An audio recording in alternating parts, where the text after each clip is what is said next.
Bienvenue dans cette vidéo, le saviez-vous? Aujourd'hui, nous allons voir la finition de couleurs avec les composants dérivés et la gestion des articles Autodesk Vault ainsi que l'export en direction de l'ERP. Nous allons travailler sur les composants décorés et leur gestion dans Vault et l'envoi vers le système ERP. Nous avons ici une conception basée sur un squelette pour l'étude de ce mouvement et nous avons un pont qui a été créé avec des types de composants dérivés. Donc on a un pont ébauche et on va créer ici un pont décoré qui est la pratique assez habituelle utilisée en entreprise, bien qu'il existe aujourd'hui de nouvelles manières de gérer ce genre d'approche avec les états du modèle. Vous pouvez sans doute nous approcher si vous avez des questions à ce sujet-là.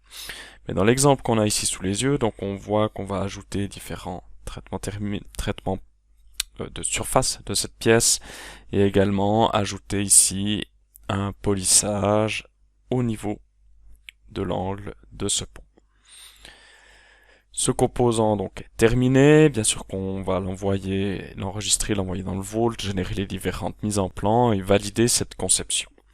Si on vient dans le Vault maintenant, à ce moment-là, nous voyons que la relation entre ces fichiers est bien respectée. On retrouve également des fichiers STEP qui ont été générés par notre outil VaultExtend et également les mises en plan liées à ces différents états de ce pont brut et décoré.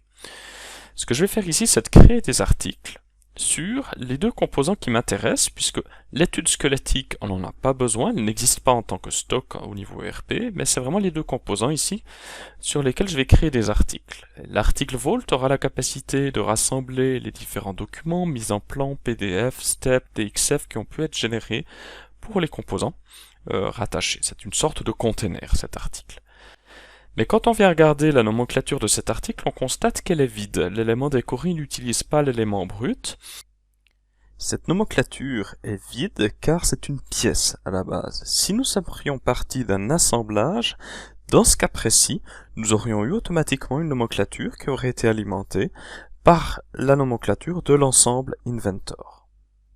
Et également ici, on constate, j'ai créé un article moi manuellement dans le système qui n'est lié à aucun composant 3D, mais qui serait une étape intermédiaire dans la conception et que je voudrais retrouver du côté ERP.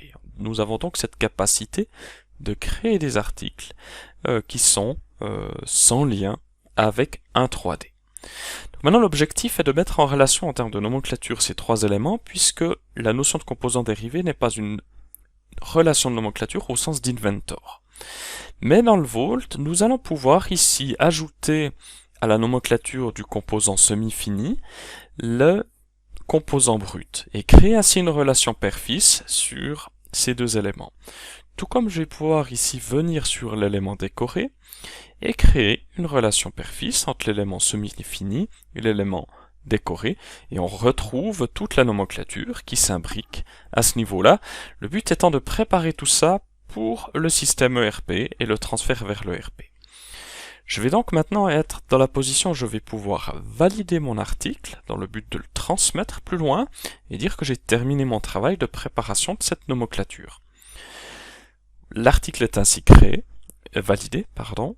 On va retrouver dans la liste des tâches du système des exports à faire en direction de l'ERP grâce à notre outil VaultExtend qui permet ce type d'export. Et une fois l'export terminé sur ces éléments, l'ERP aura à sa disposition des fichiers XML qui contiennent toutes les informations liées à ces articles, ainsi qu'à la nomenclature. On voit bien ici l'article ici qui utilise un article enfant, tout comme pour l'article suivant, toutes les propriétés, pas de lien enfant puisque c'était l'article ébauche, et ici également un article qui utilise l'article enfant. Ainsi, le RP peut faire son marché et mettre à jour les différents articles dans le système et éviter des actions manuelles. À bientôt pour un prochain épisode.